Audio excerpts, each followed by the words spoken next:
Nothing damages a child's self-esteem like insults. You may not remember the words you yelled yesterday, but your child might carry them for a lifetime. What if I told you that yelling at your child rewires their brain? That every shout creates a scar, not always on their skin, but deep in their soul? This is not just a video. It's a mirror, a wake-up call, and a healing balm. If you've ever lost your temper with your child, stay with me till the end, before it's too late. In this video, you will learn 1. The emotional and psychological effects of yelling on a child. 2. Why even harmless yelling can shape a child's self-image negatively. 3. Scientific and emotional consequences on a child's developing brain. 4. Powerful, soul-searching quotes to reflect on your parenting habits. 5. Proven and practical alternatives to yelling that you can start using today. 6. A heartfelt, healing perspective that might just transform your relationship with your child. Let's begin. Part 1. The effects of yelling. Yelling is not communication. It's a cry for control. And when it becomes a habit, your child stops hearing your words. They only hear fear. Children are not things to be molded, but people to be unfolded. Jess Lair. Here's what happens when you yell at your child. Their brain goes into survival mode. When you yell, the amygdala, your child's fear center, activates.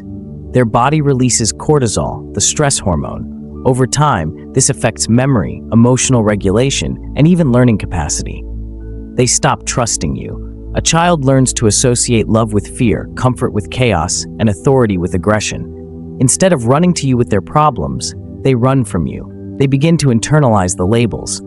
Call a child stupid enough times, they stop trying to be smart.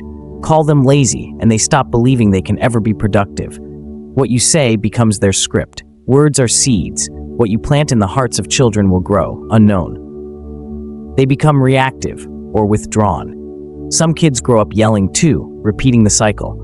Others shut down completely, becoming anxious, fearful, or emotionally numb. This is not discipline, it's damage.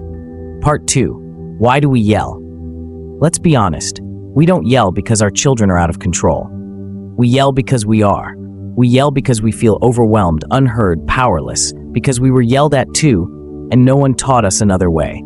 Hurt people, but healed people, heal people. Unknown parenting doesn't require perfection, but it does require awareness. You cannot guide a child from a place of emotional chaos. You must first calm yourself. Part 3. Practical solutions. Here are 5 proven, practical ways to break the yelling cycle and parent with emotional intelligence. 1. Pause before you react. Create space, not chaos. Before you speak, breathe. Count to 10. Walk away. Sip water. Your goal is not to win the argument, it's to win your child's heart. Between stimulus and response, there is a space, and in that space lies our freedom. Viktor Frankl. 2. Name what you feel. Model emotional honesty. Instead of yelling, say, I'm feeling overwhelmed right now. I need a moment to calm down before I respond. When you name your emotion, you teach your child that feelings are not threats, they're signals. 3. Get eye level. Speak, don't shout. Yelling from across the room disconnects you from your child. Try kneeling down, look them in the eyes, and speak with calm authority. The goal isn't to overpower, it's to connect. 4. Use I statements. Avoid blame. Instead of, why are you so careless? Try, I felt frustrated when the juice spilled because I just cleaned the floor. This changes the conversation from accusation to reflection. 5. Repair the damage. Heal the wounds. You will mess up. You will shout again. But when you do, apologize. Say, I'm sorry I yelled. I was wrong. Let's talk about how we can do better together. This teaches your child that love doesn't mean perfection. It means growth, grace, and honesty. Part 4. Deep reflection. What kind of memories do you want your child to carry? Will they remember a house filled with tension and shouting? Or a home where mistakes were made, but love always found a way back? The way we talk to our children becomes their inner voice. Peggy O'Mara. Your child's future confidence, emotional safety, and even faith in relationships may depend on what you choose today. So, if you've yelled, you're not a bad parent. You're a human being who needs healing too. Today, choose to be a cycle breaker. Choose to be a voice of safety. Choose connection over control, presence over punishment, love over fear. Because it's not too late. You can raise children who are emotionally secure, deeply loved, and confidently resilient. And it starts with your voice.